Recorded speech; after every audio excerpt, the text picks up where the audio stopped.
All right, I'm here this afternoon with U.S. Senate candidate Joe Sestak, and it's been 2 or 3 years, I guess. It's the last interview we did down in media. It was great. So how have you been since then? I've been well. I've really enjoyed it. A lot of time with the family, of course, but I was teaching. Yes. At Carnegie Mellon, Cheney University, Penn State, Dickinson, the Army War College. I loved it throughout this whole state. So it's been a great time. You also spent a lot of time in the last few years traveling around Pennsylvania supporting progressive candidates for office. I averaged about 200 events a year. Whoever ran in a primary, I would write a letter. And at times that's like 12,000 people when you talk about prothonotary races or school district boards. And so I'd say for those who unfortunately lost, I'd say I'm sorry about that. I hope you stay engaged. Yeah. But I also wrote to those who won. I Yes. said, hey, if you'd like to come out and do an event for you, I'd be happy to. And so from that sprang quite a lot of invitations. Yes, and you helped raise a lot of money for a lot of people running for, That's right. local and like state representative races and things like this. That's absolutely right. I also contributed to them as well as U.S. Senate races through my PAC. Right. And I just wanted to help to assist. Good candidates sometimes need to get the word out. Yes. And through paid media. So I did a lot of that and helped do fundraisers for them also. I helped hold fundraisers for some myself and had people come, ask them to come, but also went and headlined fundraisers for others. You were here in Reading recently, and at a local organization called Drinking Liberally, which I'm a regular attendee at. And you mentioned to me that you'd gotten a job offer as a lobbyist. Quite a number of them. Okay. What motivated you to not take something like that that's a high-paying job? And I'm just speaking for myself. Nothing about the 430 or so congressmen or senators, like Senator Toomey, after Congress took a lobbying job, in his case for Club for Growth, the Wall Street lobbying firm where he had come from. I just felt that I did not want to trade on my office where I had known congressmen or their staffs, nor in the Defense Department where I'd been a naval officer. And so I went to teach. And some of those offers are pretty interesting, to say the least. I can imagine. And but it wasn't for me. I just felt I'd served, and there's no other way I wanted to serve. And it was by teaching and learning, again by teaching, and then after a while I decided I'm going to run again. Yeah, okay. You're running this time without your brother. Your brother Richard was your campaign manager for many years, and he's now deceased. Tell me how it's been going through that journey and running this race without him. It's a large hole. Richard was the ballast of my ship. When I drive home tonight after I've got another event or so to do, I pick up the phone whether it's 11 o'clock at night and say, hey Rich, guess what I saw John, it's great, da-da-da. And a lot of times we just talk. Yeah. And he had left his job. He was a lawyer, a successful lawyer for me, and worked and led my campaigns, and to talk with him, to strategize with him, to think with him, and to know he had your back of any moments. He was there for me. That's why I call him the ballast of my ship. Yeah, he will be missed. Yeah, it's a void. It is, but somehow I think he's up there. Okay. Kind of helping out. Okay. The success we've had thus far, I think, is part of what he's left behind us of how to do things. Okay. You seem to have antagonized the Democratic Party leadership in Pennsylvania. When you came out, you ran against Arlen Specter 6 years ago in the primary. Seemed to have rubbed some people the wrong way. And you kind of had run against the party establishment 6 years ago.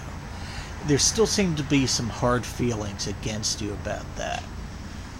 How do you feel about all that? I have great respect for those who are in the party establishment, the party elders. But I don't believe in type, I don't believe in party, I believe in people. And even though I had been asked to run against Senator Specter and declined, they asked me, but when I finally acceded to do so, you switch parties. I thought about it, and I thought the best service for the people, of the choices they might have, it was not Senator Sestak. And so I stayed in. And again, it was for people. And yes, that might have not sat well with certain parties, certain leaders, but it worked hard. Because look, when I was running, I used to say to people, I'm not running alone, I'm running with the Tea Party. Right. They also feel disillusioned with what's happened with our institutions where at times. But I mean, totally disagree with the Tea Party's policies, but this issue of trust is the biggest issue there is out there. It's larger than the national debt. That's the deficit, the trust deficit, where they don't believe that the politician will actually do what they say. And the proof has been there in the pudding. So I feel like I'm an independent representative of them who happens to be a Democrat, because the tenets of rugged individualism with the common enterprise, those two great tenets of our characters, we fight for our soul to regain that alignment, is what I'm fighting for. And if the Democratic Party is there fighting for that, I'm there with them. Okay. And that's how I approach it. But if not, I've got to go on. Well, you touched briefly there on people who say one thing, go to Washington, do another. And basically, your campaign against Senator Toomey is based all around his saying one thing in Pennsylvania, but voting differently in Washington. And I think a lot of that has to do with his voting for these Ryan budgets, which basically slash all these human services programs, veterans programs. What he's doing in Washington doesn't seem to be resonating among the voters here in Pennsylvania. So how are you going to go about really showing the voters how it isn't what somebody says that's important, it's what they do when they're casting that vote in Washington? By doing the exact opposite. What I say I will do, but then also making it clear that they have a choice. That Senator Toomey is the epitome of the politician that will say one thing in Pennsylvania and vote another way in Washington, D.C. For example, after he voted to send me with my fellow veterans to war in Iraq, he even visited my aircraft carrier out there. But when he came home, he's been up here saying we care about our vets. There's been too many backlogs and claims. They need jobs. We've got to have them good health care. And yet he has voted since that resolution that he supported to go to Iraq. He's voted and came home against every Veterans Administration appropriations bill. Everyone up until December. Why? He voted to send us to war. Why tell us you care about us and then vote against our interest? That is, of having post-traumatic stress disorder treated. In fact, a couple years ago, when that standalone bill was there for increase of post-traumatic stress disorder treatment and traumatic brain injury, and for additional caretakers to take care of the claims that were backlogged, he voted against it. And then, after having said he cares about jobs, they're very skilled workers, our veterans, he voted against the bipartisan Veterans Jobs Bill. It's not on his website, because he's quiet about it. So don't tell me that you will do one thing and then vote, then do the opposite without telling us, and he doesn't. Yeah. In fact, when he was up here and someone asked him about the Veterans Retraining Program that he had voted against the previous week, he said, I don't know what you're talking about. I'll have to go down and check it out. Look, it's not about a person, Senator Toomey. It's about his vote. It's about what he says and then how he votes. As, for example, transportation. He says we need a long-term transportation bill, and then he went to a Tea Party after having led the filibuster on the long-term transportation bill and said, we did something constructive today. I told you we'd kill it, and we did, the transportation bill. That is not something he came up here and told us he was going to do. He told us he'd do the exact opposite. According to your campaign, he has engaged in 3/4 of all the filibusters in the Senate since he took office. And we all know that during the last session of Congress, there was a record number of filibusters. Essentially, every meaningful bill that came up in the Senate was filibustered. And Pat Toomey was part of that obstruction. That's correct. He is rated in the top 9 of obstructionist senators in the Senate.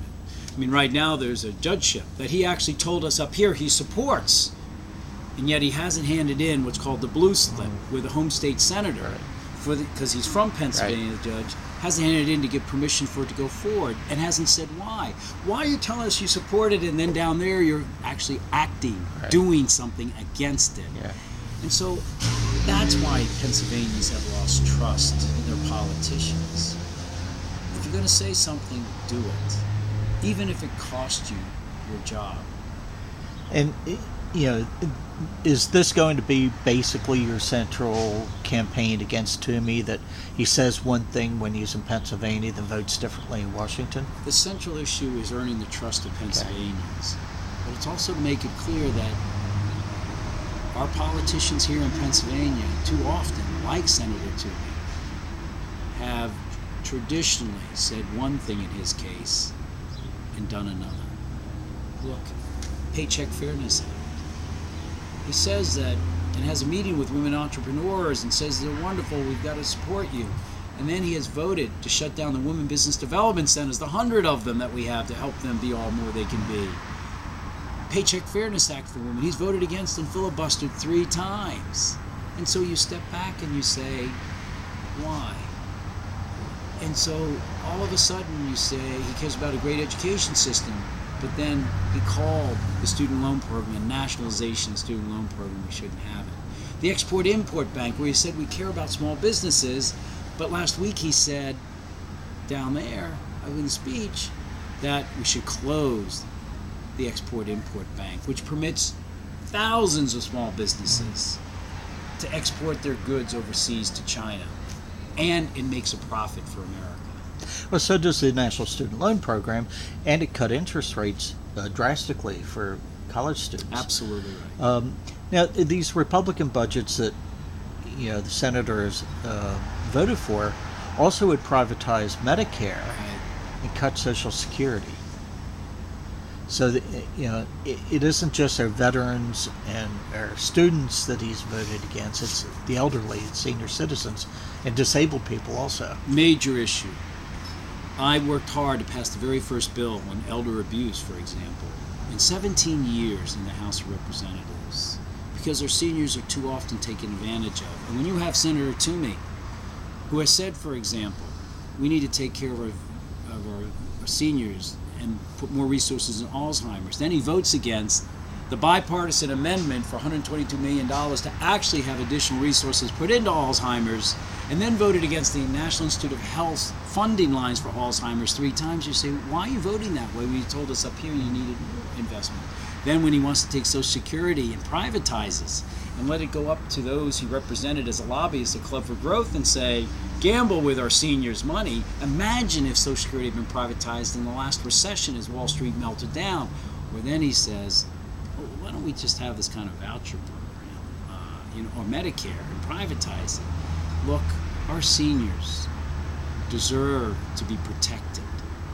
They have done great things for the world's greatest generation to those who are just entering their seniors, to serve America, to have the American dream go on.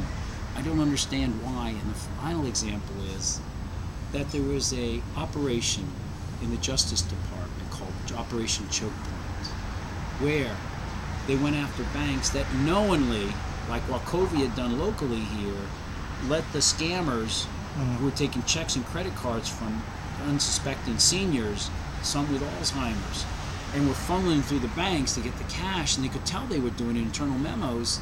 Well, now the Justice Department says, banks, you've got to stop that, or we'll go after you. Senator Toomey, with 2 other senators, has actually submitted an amendment, a bill, a piece of legislation to shut down Operation Choke Point that protects our seniors. But his background is as president of Club for Growth. He was the lobbyist in Washington for Wall Street, so why would this surprise you? It shouldn't. I mean, bankers are wonderful people, but some of them, like Wachovia, should not have been doing what they do, and for him to be supported by them, or payday lenders, which have given him a lot of money, and so they rolled in on him, and he said, sure, I'll shut down, because down there, you can do things quietly, but up here, why tell us you care about our seniors if you're going to vote against them and let scammers, payday scammers, scam against them, and stop the Justice Department from stopping them? We've recovered millions of dollars back from scammers by the Operation Choke Point to give back to our seniors. Why shut it down, Senator Toomey? Senator Toomey was also one of the 47 senators who signed the letter to Iran undermining President Obama's what wound up being a successful negotiation to really seriously dismantle Iran's nuclear program. Do you think the senator committed treason by signing that letter? Let me just say, what I think the senator exhibited was a serious lack of understanding of world affairs. Now, he already demonstrated that when he voted for the war in Iraq, and then had no skin in the game, so therefore he never supported the Veterans Appropriations Administration Appropriations Bill after that. But it also showed that he puts partisanship above the security of America. Look, to tell the Ayatollah of Iran, who said death to America, to disregard our presidency. It wasn't just for President Obama, but think about future presidencies are negotiating. To have a senator like Senator Toomey to say, just disregard the presidency. Deal with us. Wait a minute, the presidency is the institution that is most responsible for the security of America. Now, if you disagree with it, argue it here at home. Do things here at home. But overseas to say, stop negotiations because it doesn't matter with our presidency, I think is harmful to our security. Well, for hundreds of years, we've kind of had this unwritten rule that partisan politics stopped at the shoreline, at the borders. They blatantly disregarded that with this action, and it seems to me like a lot of these Republicans would rather go to war than see a diplomatic solution, and I think a lot of it's because of all the tons of campaign contributions they get from the defense industry. Do you think they have a conflict of interest? Here's what I am most concerned about, is that Senator Toomey and others have so little understanding of our military and the use of it. He demonstrated that by his vote to go to the war, tragically spent in Iraq. But second, by saying more sanctions or stop the negotiations, what's the next step? Now, we may have to use our military to stop Iran from having a nuclear weapon, but that option should be on the back of the table, not the front of the table, because if we, as Senator Toomey wants to walk away, or say more sanctions, Russia and China, who were successfully brought in by the United States, applied sanctions to close down on Iran, to make them hurt with the economic sanctions.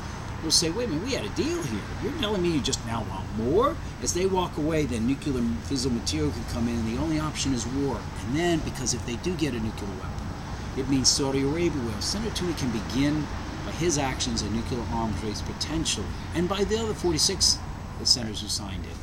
Because Saudi Arabia will get one working with Pakistan because they don't like Iran because Iran doesn't like them. And think about the whole Sunni Shia. And this is not an easy job, this strike. Fordo was buried underneath 300 feet of hard rock. There's 18 midget submarines out there. That would be extraordinarily difficult for us to pick up. In the Persian Gulf, our carriers will have to stay from far off, and our strikes will have to be broad in scope and deep in depth. This is a challenging problem that we can do, but we can only stop it for 4 years. Yeah. But those conditions make it more dangerous for our military personnel. Absolutely. The farther off the carriers, the strike forces have to be, the farther those pilots have to fly. That's correct. And if these negotiations are successful to where we can verify before we trust, with TV cameras watching these facilities 24/7 and with surprise inspections, think about this. That today, Iran could have, in a short period of time, 30 days, a fissile material that could explode as a nuclear device. They're going to be set back a year because they're going to have to destroy their uranium that's been enriched, and their centrifuge is going to be stored away.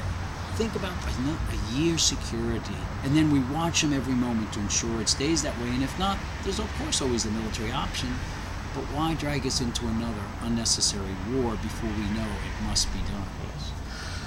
To kind of segue into some domestic social issues, the Supreme Court will be deciding next couple months on gay marriage on a national basis.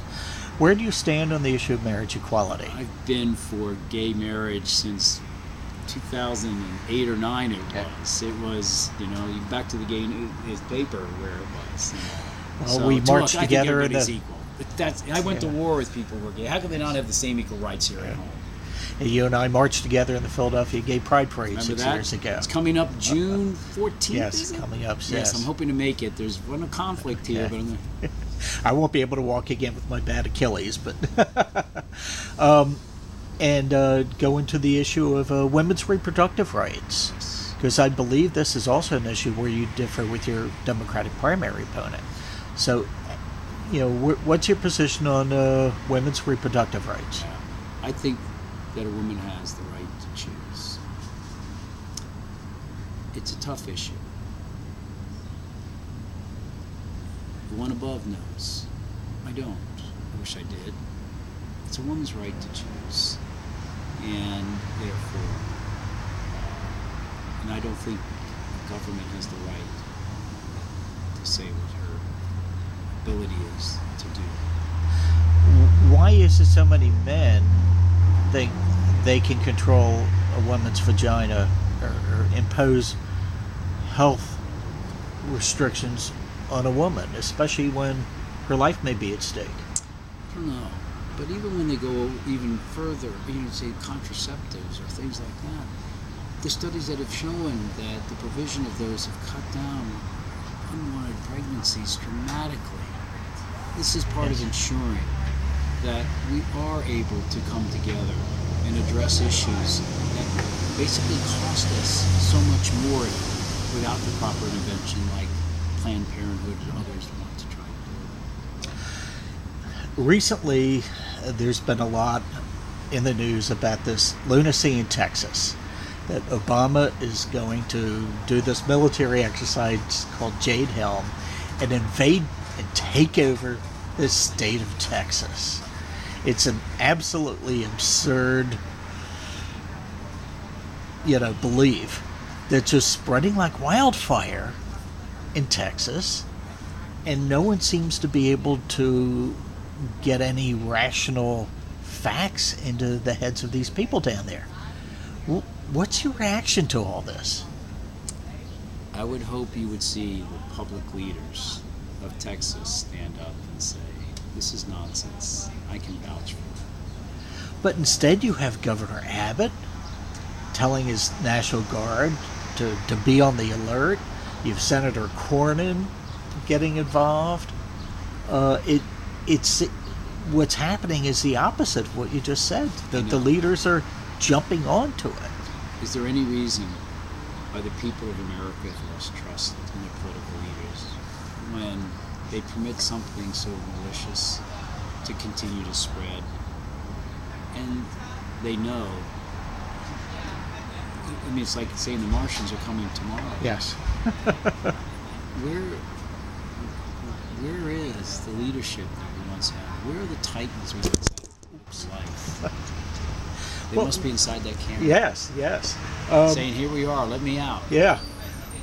Which kind of circles us back to what you were talking about at the beginning of the interview, trust. Yes. John,